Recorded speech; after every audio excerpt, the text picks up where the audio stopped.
जय गुरु जी दोस्तों, ये है आपका अपना प्रिय आरजे आदि आदि कश्यप मुंबई से मारूंज और आपके लिए लेकर आया है आपका मन पसंद प्रोग्राम पॉजिटिव कर्मा। आज है एपिसोड नंबर 630। दोस्तों, आज के कार्यक्रम में मैं आपको एक कड़वी सच्चाई बताने वाला हूं और साथ में सुनाने वाला हूं एक कहानी। तो कड़वी सच्चाई क्या है वो कुछ इस प्रकार है। आरजे आदि आदि कश्यप मुंबई से मानुस। दोस्तों, नदी तालाब में नहाने में शर्म आती है और स्विमिंग पूल में तैरने को फैशन कहते हैं। गरीब को 1 रुपया दान नहीं कर सकते और वेटर को टिप देने में गर्व महसूस करते हैं। वाह रे दुनिया। माँ बाप को 1 गिलास पानी भी नहीं दे सकते और नेताओं को देखते ही वेटर बन जाते हैं। बड़ों के आगे सर ढकने में प्रॉब्लम है, लेकिन धूल से बचने के लिए मम्मी बनने को भी तैयार हो जाते हैं। वाह रे दुनिया। पंगत में बैठकर खाना दकियानूसी कर लगता है। पंगत में बैठकर खाना दकियानूसी लगता है और पार्टियों में खाने के लिए लाइन लगाना अच्छा लगता है। वाह रे दुनिया। बहन कुछ मांगे तो फजूल लगता है और गर्लफ्रेंड की डिमांड को अपना सौभाग्य समझते हैं। वाह रे दुनिया।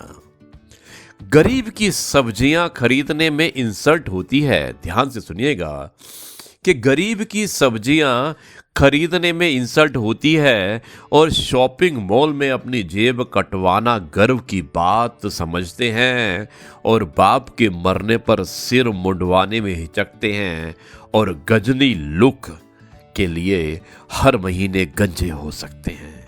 वाह रे दुनिया। दोस्तों, कोई पंडित अगर चोटी रखे तो उसे एंटीना कहते हैं। कोई पंडित अगर चोटी रखे तो उसे एंटीना कहते हैं और शाहरुख के डॉन लुक के दीवाने बने फिरते हैं। किसानों के द्वारा उगाया गया अनाज खाने लायक नहीं लगता। दोस्तों, आखिरी पंक्ति है, ध्यान से सुनिएगा कि किसानों के द्वारा उगाया हुआ अनाज खाने लायक नहीं लगता और उसी अनाज को पॉलिश करके कंपनियां बेचे तो क्वालिटी नजर आने लगती है। क्वालिटी नजर आने लगती है। ये सब मात्र अप संस्कृति ही नहीं, देश और समाज का दुर्भाग्य भी है। दोस्तों, ये है आपका अपना प्रिय आरजे आदि आदि कश्यप मुंबई से मानुस और आपके लिए लेकर आया आपका मनपसंद प्रोग्राम पॉजिटिव कर्मा।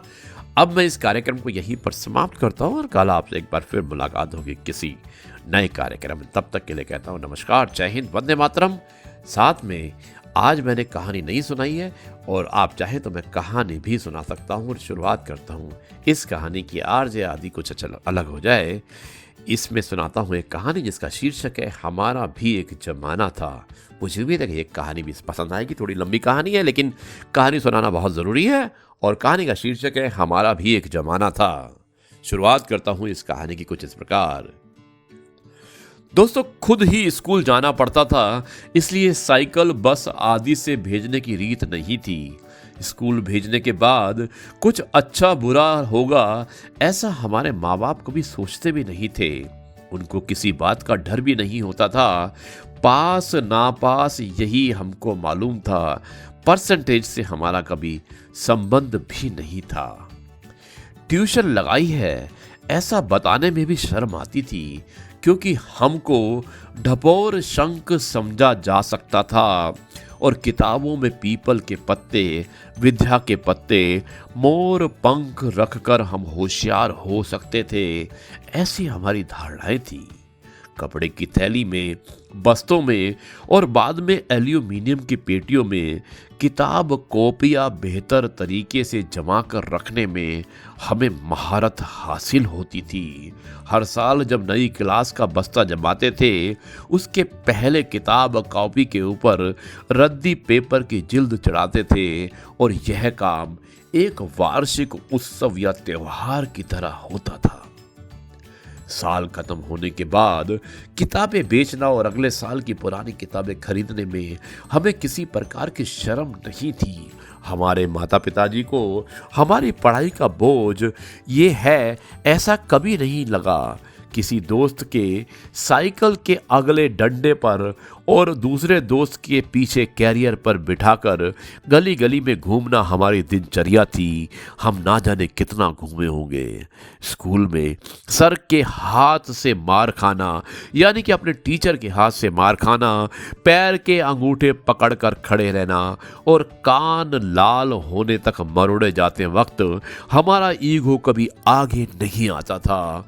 सही बोले तो ईगो क्या होता है यह हमें मालूम ही नहीं था। घर स्कूल में मार खाना भी हमारे दैनंदिन जीवन की एक सामान्य प्रक्रिया हो गई थी, यानी कि हमारे जीवन की एक सामान्य सी प्रक्रिया हो गई थी। मारने वाला और मार खाने वाला दोनों ही खुश रहते थे। मार खाने वाला इसलिए क्योंकि कल से आज कम पिटे हैं, और मारने वाला इसलिए कि आज फिर हाथ धो लिए। बिना चप्पल के जूते और किसी भी गेंद के साथ लकड़ी के पट्टियों से कहीं पर भी नंगे पैर क्रिकेट खेलने में क्या सुख था, ये हमको ही पता है। हमने पॉकेट मनी कभी भी मांगी ही नहीं और पिताजी ने कभी दी भी नहीं, इसलिए हमारी आवश्यकता भी छोटी छोटी सी ही थी। साल में कभी कभार एक हाथ बार सेव मिक्सचर मुरमुरे का बेल खा लिया करते थे। बहुत ही अच्छा लगता था और उसी में हम बहुत ही खुश हो लेते थे। छोटी मोटी ज़रूरतें तो घर में ही कोई भी पूरी कर देता था, क्योंकि परिवार संयुक्त हुआ करते थे। दिवाली में लौंगी पटाखों की लड़ को छुट्टा करके एक एक पटाखा फोड़ते रहने में ही हमको कभी अपमान नहीं लगता था। हम हमारे माँ बाप को कभी बता ही नहीं पाए कि हम आपको कितना प्रेम करते हैं, क्योंकि हमको आई लव यू कहना ही नहीं आता था। और आज हम दुनिया के असंख्य धक्के और टोंट खाते हुए और संघर्ष करती हुई दुनिया का एक हिस्सा हैं। किसी को जो चाहिए था वो मिला और किसी को कुछ मिला नहीं, क्या पता। स्कूल की डबल ट्रिपल सीट पर घूमने वाले हम और स्कूल के बाहर उस हाफ पैंट में रहकर गोली टॉफी बेचने वाले की दुकान पर दोस्तों द्वारा खिलाए पिलाए जाने की कृपा हमें याद है। वो दोस्त कहाँ खो गए, वो बेर वाली कहाँ खो गई, वो चूरन वाली कहाँ खो गई, पता ही नहीं। सच में पता ही नहीं। हम दुनिया में कहीं भी रहे, पर यह सत्य है कि हम वास्तविक दुनिया में बड़े हुए और हमारा वास्तविकता से सामना वास्तव में ही हुआ। कपड़ों में सलवटें ना पड़ने देना और रिश्तों में औपचारिकता का पालन करना हमें जमा ही नहीं। सुबह का खाना और रात का खाना, इसके सिवा टिफिन क्या था हमें मालूम ही नहीं। हम अपने नसीब को दोष नहीं देते। जो जी रहे हैं वो आनंद से जी रहे हैं और यही सोचते हैं, और यही सोच हमें जीने में मदद करती है। जो जीवन हमने जिया उसकी वर्तमान से तुलना ही नहीं हो सकती। हम अच्छे थे या बुरे थे नहीं मालूम, पर हमारा भी एक जमाना था। हमारा भी एक जमाना था।